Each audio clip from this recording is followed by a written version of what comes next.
Ang mahiwagang palayok. Sa isang maliit na baryo sa paanan ng bundok, nakatira ang isang mabait na batang babae na ang pangalan ay Lina. Kasama niya ang kanyang inang si Aling Rosa, isang masipag na magluluto. Isang araw habang naghahanap sila ng kahoy sa gubat, may natagpuan si Lina na kakaibang palayok na may ukit ng mga bituin at buwan. Lina: "Nanay, tingnan niyo po! Ang ganda ng palayok na ito! Parang may mahika!" Aling Rosa: "Aba, oo nga, anak, pero baka pag-aari ito ng diwata ng kagubatan. Dapat nating ibalik." Subalit nang hawakan ni Lina ang palayok, bigla itong lumiwanag at nagsalita. Mahiwagang palayok: "Salamat Lina, sa iyong kabutihan. Ako ay isang mahiwagang palayok na naglilingkod sa pusong dalisay.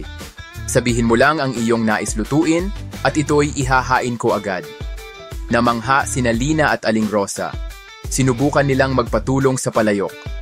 Lina: "Palayok, maaari mo po ba kaming lutuin ng lugaw? Gutom na po kami ni nanay." Umusok ang palayok at sa isang iglap lumabas ang mainit na lugaw. Aling Rosa: "Anak, ito'y isang biyaya." Simula noon, ginamit nila ang palayok upang magpakain ng mga kapitbahay na nagugutom. Araw-araw ay may libre silang pagkain para sa buong baryo.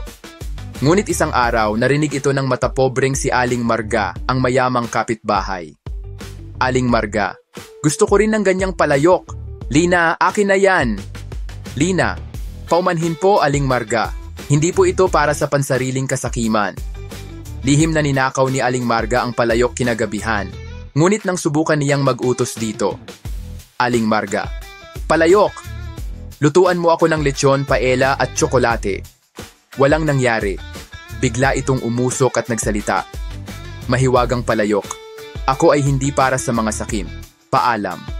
Bigla itong naglaho mula sa harapan ni Aling Marga at muling bumalik kina Lina. Mula noon, mas lalo pang ginamit ni Lina ang mahiwagang palayok sa pagtulong, lalo na sa mga bata, matatanda at may sakit.